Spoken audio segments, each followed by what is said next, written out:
All right, welcome to IHIP News. Look who I have in person in New York City, Jack Cocciarella. Made the trip just for you. Yes.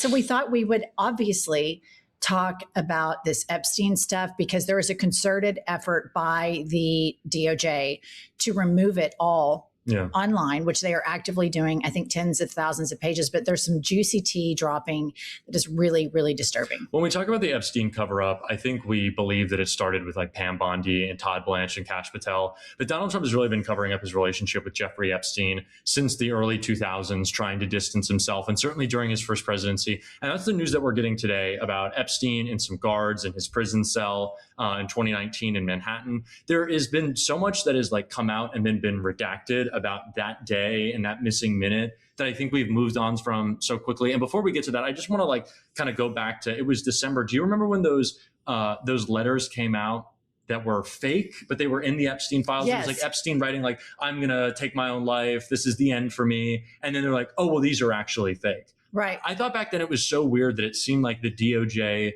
was pushing us to believe, well, oh, look at these documents of Epstein kind of projecting out his suicide. Don't even consider the fact that it might have been, you know, some nefarious Trump administration, Bill Barr, who had his connections to Epstein. But that's why this latest story is from the New York Post. But it is why I think it started the Miami Herald. Mm-hmm. And now it's about his. And then the New York Post summarized it. But I think Julie K. Brown, who has been the big, like Bernstein, if you will, on this story, she broke this. And then the New York Post, of course, it's so salacious. But I don't think any of us for a second have ever thought that Jeffrey Epstein committed suicide. No. And especially as Donald Trump continues to kind of deflect from that. And there's been a very targeted campaign to make sure we're not talking about the first administration, which is what makes this story so interesting. Epstein prison guard Googled him minutes before body found and made mysterious deposit before pedo's suicide, DOJ. One of Jeffrey Epstein's prison guards Googled the sex predator minutes before he was found dead and also made a mysterious $5,000 cash deposit 10 days before the predator's jail suicide, new Department of Justice documents reveal. Tova Noel was one of the two Metropolitan Correctional Center workers accused of falsifying records to say they checked on Epstein throughout the night before his August 10th, 2019 suicide. The guards were fired, but criminal charges both were later dropped. Interesting, they were dropped. Noel Googled latest on Epstein in jail at 5:42 a.m. and then Googled again at 5:52 a.m., less than 40 minutes before her colleagues, correctional officer Michael Thomas, found the disgraced financier dead in his cell by hanging, allegedly, at 6:30 a.m., according to an FBI record of Noel's internet search history that night. I always thought at the time, and I didn't follow this closely, the Epstein, but I remember when, you know, it came out that he was arrested, that he was a pedophile and he was in DOJ custody. And then when they showed the cell on the news that he had committed suicide, I was like, that's just not possible. There's no room. I watch a lot of true crime shows, Dateline and whatnot. You just know, I mean, as a layman, like that, there's not the gravity there. There's not the gravity that could kill a fully realized adult in that manner. And then when you think about, let's remember, listener, who was president at this time. Yep. And who had their connections in Donald Trump's DOJ with Bill Barr, and who also, it was late 2019, 2020, when we recently, it was like last month, the news about the DOJ taking a state probe in New Mexico of Epstein's mansion there, which, have you seen this? That like the guy who now owns it has decided, a Trump donor has decided that they're completely renovating and the state can't come in and they can't investigate and they want to dig everything up that's under the ground that might have been buried. Because there's allegations that there was strangulation sex that resulted in two Eastern European girls getting killed. And we don't want to think about these things, but when you think about the deplorable sex ring that Jeffrey Epstein was working, you know that you're going to attract a lot of sexual deviants. And the likelihood that some of these deviants are into that type of sex, as unpleasant and horrific as it is to think about, I think that these are very credible accusations. And just how this was 30 miles outside of Santa Fe. And I don't know if you guys have ever been to this part of New Mexico, but it's just open desert. And so the fact that it was never searched, and the fact that whether it's a Democratic DOJ or a Republican DOJ, both administrations dropped the ball on this and favored letting elites off the hook. Yes. The same way that Merrick Garland, I'll remind you guys, let the elites off the hook in January 6th. Yes. These all of the guys that got pardoned, those low-level felons, these are not mastermind criminals. Somebody else, like Jenny Thomas, the wife of Clarence Thomas, planned this with people who have money and paid for their airfare and their bus fare. You weren't staying in DC for like 5 days and planning this thing out. It was like a lot of dentists. I remember the days after, it was like everyone was losing their practice who was a dentist. Just a bunch of MAGA dentists, which is really weird. But for me, like we talked about this the last time we did an episode, which is like there's two prongs for me of the Epstein cover up. There's what's happening like at the DOJ and the FBI, but then there's the media cover up. Because I always talk about what drives me craziest is when you see like, and she does a good job. Like I think she does generally a good job as a journalist, but someone like Kristen Welker being like, well, we have to stress, we really have to make it clear that Elon Musk didn't necessarily commit crimes with Jeffrey Epstein, or, you know, we can't really say anything about Donald Trump. And they just want to pretend that like, oh, well, we have to give everyone the benefit of the doubt. And that's what we see a lot of the administration as well, when they're like, well, this was a small scale thing. It was just Epstein and Maxwell. But they have tried so hard, at least to me, to make sure that we don't even think about the first term. But that's where this started. Like very clearly, that's where this started. Well, and here's the most problematic part. We don't know who all committed crimes in it, but we do know that there are distinct timestamps. And Jeffrey Epstein was a known pedophile when he took the deal in Florida, and I think it was 2008. Howard Lutnick and all of Elon Musk, Zuckerberg, all of these timestamps are after that. So think about, listener, your personal friend group. If somebody in your personal friend group takes a plea deal for being a sex trafficker and child rapist, it's going to be the talk of the friend group. But with these people, this is all after that. And they're going to see him. But they're billionaires with staffs and PR. Like they have huge PR teams. The idea that like you wouldn't have known about Epstein, or like they always say this, like RFK said this when he talked about flying in his plane. He's like, well, you know, you just run into people in New York, but you also just seem to run into people in Palm Beach, and you run into, it's like, well, maybe you run into people if you're a fucking piece of shit and you're a criminal, then you're more likely to run into the other criminals. But it's kind of the downplaying excuse. And that's why this has been so weird. And speaking of downplaying, Donald Trump is clearly doing his best to keep us distracted with another endless illegal war. And if you want to be disappointed with the fact of how quickly, and of course we need to talk about Iran, but the media is able to move on from something. This little Google search, someone posted this on Twitter, this like Google search trends of how much people were looking at the Epstein files. You can see since around the beginning of February, but really a huge dip when Donald Trump started his illegal war with Iran. Nobody is searching Epstein anymore. Nobody's talking about Epstein. Like this is clearly an Epstein war.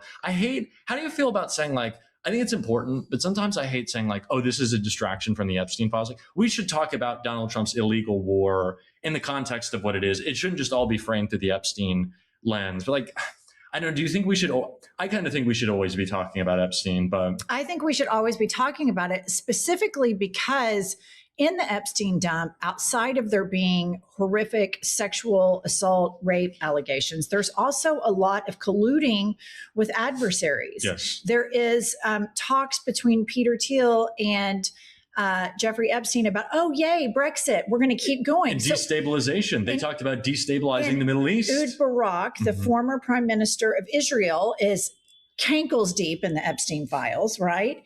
And so it's safe to assume that Jeffrey Epstein was getting a lot of compromising information on people. Why do you have a bunch of video cameras all over your house?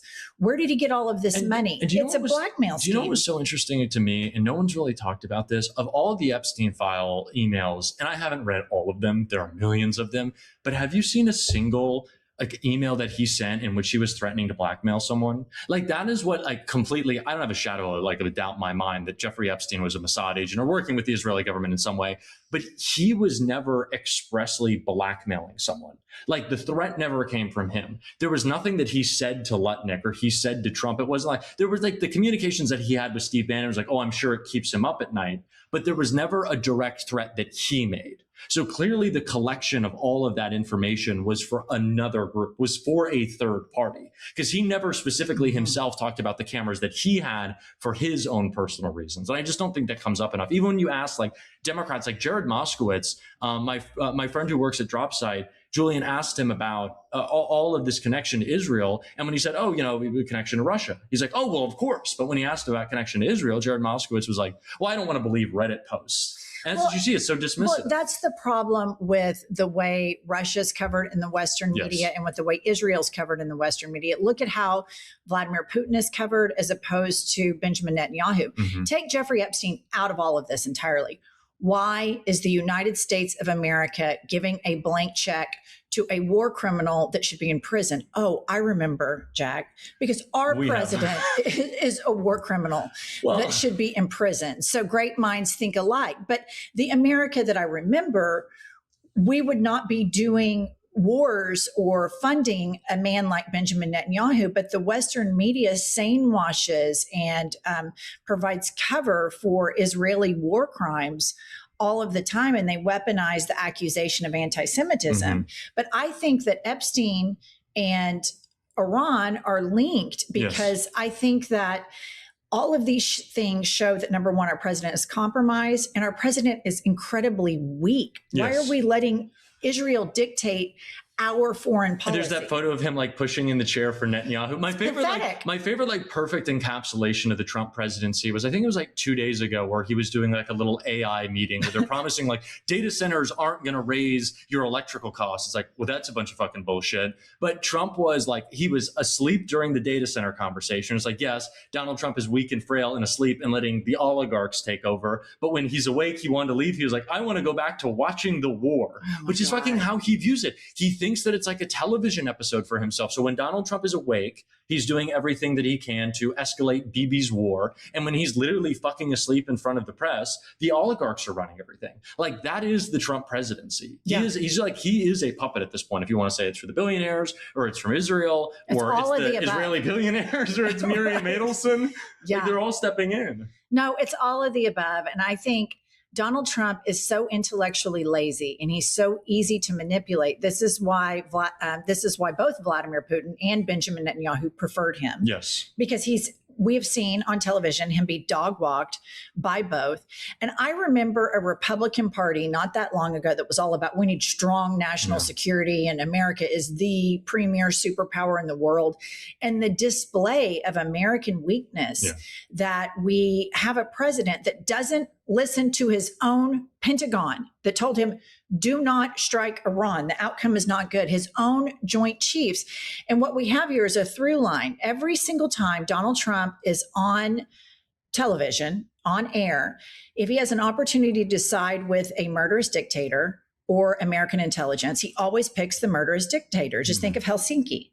He chose to side with Vladimir Putin. Right now, he's choosing to side with the Israelis and Benjamin Netanyahu, when our own Pentagon, which we spend enormous amounts of money on. And we're spending $500 billion more. Did you see the report that there's a report, it was kind of like leaked out of the White House budget office. And they this is the fucking Project 2025 people. This is Russ Vought saying that the extra $500 billion that Donald Trump wants the Pentagon to have, that he wants Congress to appropriate, like the White House doesn't know how to spend it.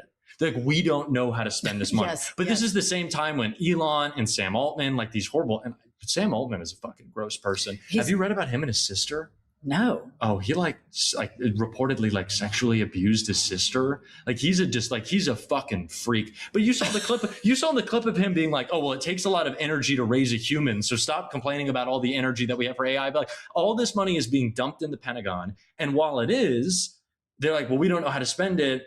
Might as well give it to Elon. Might as well give it to Sam Altman. Might as well give it to these AI companies, which is like the only thing propping up the American economy right now. Well, the billionaires become trillionaires and everyone else suffers. That's what it is. And it was always going to be the billionaires that took your jobs. It was never, ever, ever going to be the immigrants. No. I mean, those are the people, these AI jobs have proven to come in.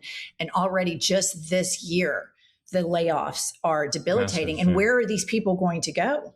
Well, Donald Trump doesn't care. And neither does anyone in the Republican Party, especially in the Senate, which is where we have to end. Because if there's one thing that Republicans care about, it's clearly war. And Lindsey Graham was excited because we're not just doing one. Miss Lindsey Graham wanted to do another war that he was getting himself all hype up for. Let's see if we can get this going. And what did Lindsey have to say? I'm not looking for a fair fight. If we get in a fight, I want to win it. I want to win it quick. I'm in Miami. You see this hat? Free Cuba. Stay tuned. The liberation of Cuba is upon us. It's just a matter of time now. You see this hat?